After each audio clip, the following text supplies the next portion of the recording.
What would it take for you to ask for more help in your personal life and business and to grow the outcomes that you're looking for? Welcome to Coffee with Claire. Today I don't have a coffee. This is heartbreaking, but I forgot to buy beans in the weekend. So yeah, it's been a bit of a thing for the week. Anyway, let's get on with asking for help. Now this is something that I reckon a lot of us, particularly women, are kind of bad at, if I'm honest. So I think a lot of us, particularly me, I grew up being the responsible one, the eldest child, looking after my sister, and I think that's really pulled through into my leadership, into my relationship, into my relationships with my friends, to kind of like be that one that always has the answer and always knows what's going on and why that's going on, and there's a real line there, right? So what I want to explore is this idea of asking for help or lack of it. So if this is you and you're like a little duck with the legs underneath, but on the top you look like you've got it all sorted out, then this one's probably for you. So I think I've been this person for at least the last 5 years. So since COVID, our business has grown really quickly. We have been able to change the way in which we run our teams, and therefore we've had more people to look after, which is wonderful. But that's also made it more challenging for all of us to do our technical roles while still maintaining that level of culture and togetherness that we're kind of known for and that our workplace really wants to create. So over time, what that's meant is just more and more being lumped on the plate of our leaders, and particularly with myself, probably not a natural, organised leader in terms of supporting people with performance reviews and progression plans and things like that, because I'm actually quite, how shall I describe it, all over the place.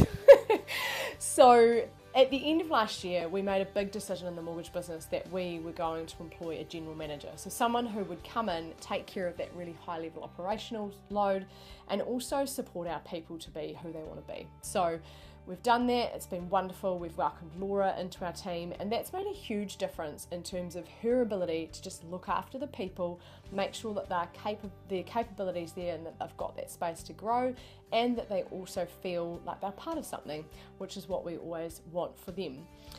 But it's not only in the mortgage business that I've been really poor at asking for help, and I think in my personal brand journey, if I could call it that, the journey of growing in terms of connections and network and other business owners who are doing similar things to me, I was getting a lot of requests, a lot of connection requests, a lot of network requests, coffee catch-ups, lunch catch-ups, and it got to the point where I actually couldn't manage it anymore.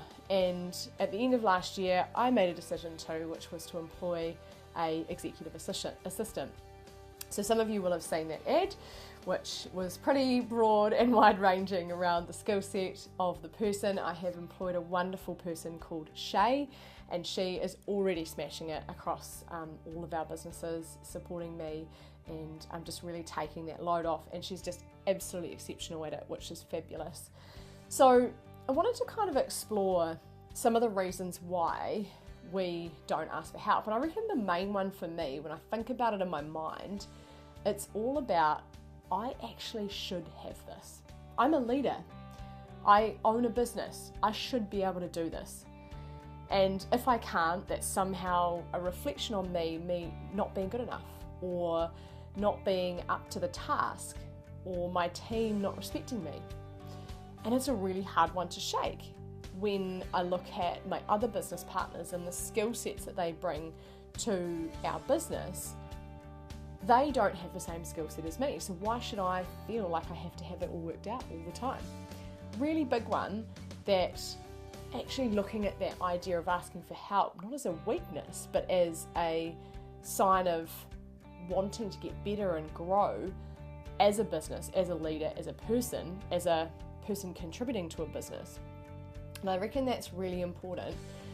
Plus, just making some quick decisions and moving on. I think when you've got a high load and you haven't asked for help to move it forward, it's opening a tab in your brain that just doesn't need to be there.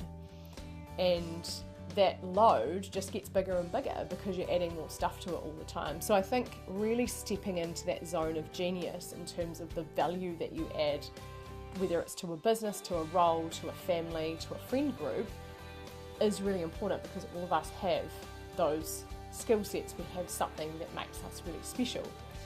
So when we think about asking for help, it's not a sign of weakness, it's a sign of communicating that we actually want to be better, we want to grow.